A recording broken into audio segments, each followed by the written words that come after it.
talk about the types of gradient descent. We basically have three types of gradient descent. The first one is the batch gradient descent. It is used to find the error for each point in the training set, and it updates the model after evaluating all the training examples. See, batch means everything is taking place in all the examples are taking up in a batch, and processing on all these training examples it is being done. So in batch gradient descent, we are using this to find the error for each point in the training set, and we, after finding the error, obviously we are going to update our model. So we are using here all the training example. This procedure it is also known as training epoch. In simple words, it is a greedy approach because we have to sum all over all the examples for each update. Whenever there is some error, means there is a difference between the actual value and the expected value, we need to update our system. So for updating our system, we have this batch gradient descent. So what does it do? For every iteration, it is calculating, taking up all the training example, and it is evaluating the results depending on all the training example. That is why the term given to it is batch. We have certain advantages of this batch gradient descent. First one, it produces less noise in comparison to the other gradient descent that we are going to discuss. Second, it produces the stable gradient descent convergence. If we talk about the gradient descent convergence, so it produces a stable one. Third one, it is basically computes. It is here we are using up all the training samples, so it gives us more of accurate result, because for each updation we are using up all the training example. That is why the name being given to it batch gradient descent. Talking about the next one, second is stochastic gradient descent. It is a type of gradient descent which runs one training sample per iteration. It runs one training example per iteration. For updating the system, we have one training example for one iteration. In other words, we can say it processes a training epoch for each example within a data set and updates each training example's parameter one at a time. As it requires only one training example at a time, so obviously it is easier to store it in the allocated memory, because here we are just taking one training example at a time. So definitely it becomes easier to store it in the allocated memory. What advantages does it have? It is easier to allocate it in the desired memory because we are just having one training example per set. So obviously we can easily allocate it in our desired memory. Second, it is relatively fast. Definitely, it is going to be faster than the batch gradient descent, because in batch gradient descent, what was happening? We were using the whole batch of training example for each updation. So definitely, because it is relatively it is taking one training example for each updation, so it is relatively faster. So it is easier to allocate it in the desired memory, and it is relatively fast also. Talking about the next one, which is mini batch gradient descent. This mini batch gradient descent, it is the combination of both batch gradient descent and stochastic gradient descent. Now we have both of them have certain advantages, but to make them compatible, we are using here both of them together. So that is called mini batch gradient descent. It divides the training data sets into small batch sizes. Like in the batch gradient descent, we were processing the whole batch together, but now in this we have divided our dataset into small batch set and then perform the updates on those batches separately. Splitting the training dataset into smaller batches, it makes a balance to maintain the computational efficiency of the batch gradient descent and the speed of stochastic gradient descent. We are using advantages of both of them now. We are using the efficiency of batch gradient descent and the speed of stochastic gradient descent. So it works as a mediator between the earlier two types of gradient descent. Advantages: it is easier to fit it in the allocated memory. Second, it is computationally efficient. Third, it provides us with more of convergence as compared to the others. So this mini batch gradient descent, it is a combination of both batch gradient descent and the stochastic gradient descent. Gradient descent, what is it doing? It is the optimization algorithm, the function of which is to minimize the difference between the actual result and the expected result. So here we have used three approaches for that. One is the stochastic gradient descent, second is a batch gradient descent, and third is a mini batch gradient descent.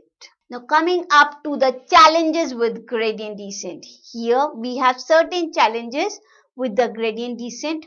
We are using this for optimization purpose, but gradient descent being the one of the most popular method of optimization algorithm, but it does face certain challenges. The first challenge that it faces is a local minima and the saddle point, we can say. Whenever we move toward a positive gradient or toward the gradient descent of the function at a current point, we get a local maximum of that function. Whenever moving towards a positive gradient, we will get a local maximum. Whenever the slope of the cost function, it is at 0 or just close to 0, this model will stop learning further. This is a challenge for us because our model, we do not want it to stop learning. But when the slope of cost function, it is at 0 or just maybe close to 0, our model, it will stop learning further. Apart from the global minimum, there occur some scenario that can show this slope, which is saddle point and the local minimum. Local minimum, it generates the shape similar to the global minimum, because in local minimum we are talking about one particular node, in global minimum we are talking about all the nodes. So they both generate the similar shape where the slope of the cost function increases on the both sides of current point. So that is the challenge that we have here. In contrast with the saddle point, we have the negative gradient. It only occurs at one side, and so a local maximum, it happens on one side only, not on the other side. So that is a challenge that we have when we are using this gradient descent. We have the challenge of local minima and the saddle point. Second challenge that we face here is the vanishing and the exploding gradient. These two terms, they are actually opposite of each other, we can say. Vanishing and exploding. Vanishing means reducing and exploding means evolving. So it is a deep neural network. If the model is trained with the gradient descent and backpropagation, there can occur two or more issues other than the local minima and the saddle point. Vanishing gradient, it occurs when the gradient is smaller than expected. What happens? Vanishing gradient, when does it occur? When the gradient is smaller than expected. During backpropagation, this gradient, it becomes smaller than, with that causing the decrease in the learning rate of earlier layers than the later layers of the network. The rate of learning in the earlier layers, because we have different layers on the neural network.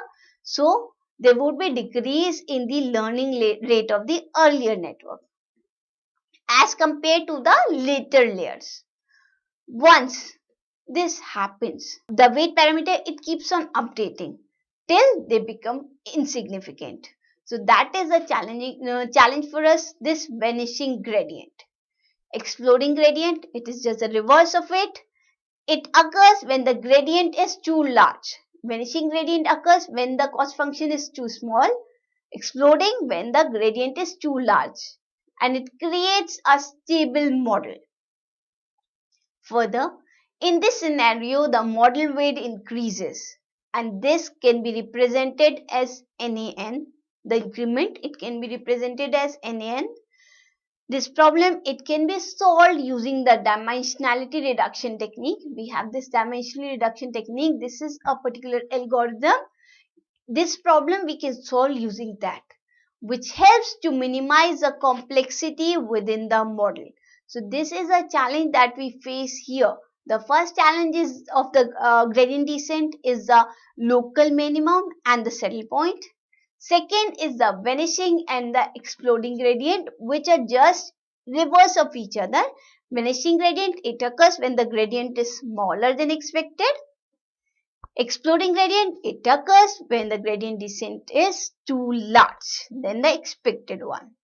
Talking about the gradient descent extension, we have this algorithm, optimization algorithm, gradient descent. Now there were certain extensions which were made to our gradient descent algorithm. We have studied basically 3 methods to implement the backpropagation in the deep learning algorithm. There are improvement over these methods such as momentum. What is momentum if we see? Let us see as an example, what is momentum? Suppose you are doing skating. Initially what happens? You are starting moving slowly, and there is a slope behind. So when you keep on skating, you will keep on moving faster, and whenever there is a barrier at the end, you might get hit to it. So that increment that is taking place, so that we call as momentum.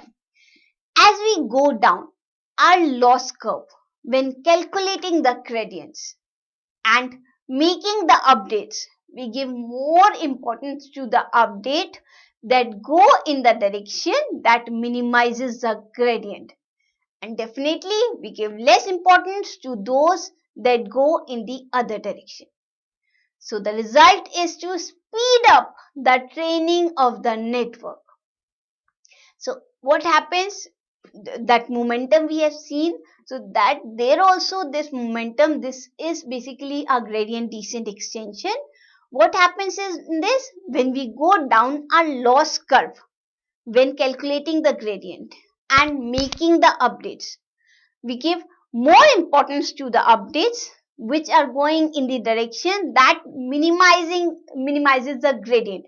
We definitely require that our gradient minimizes. So we give more importance to the updates that is minimizing our gradient, and we give less importance to those that go in the other direction.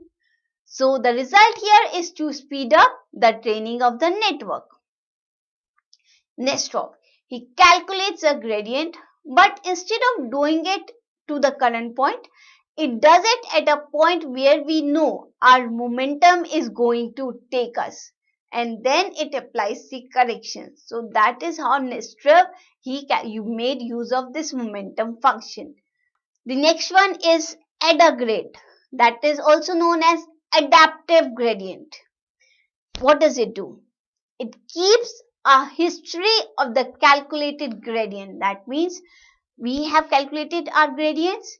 It will keep the history of it, in particular of the sum of the squared gradient, and it normalizes the step of that update.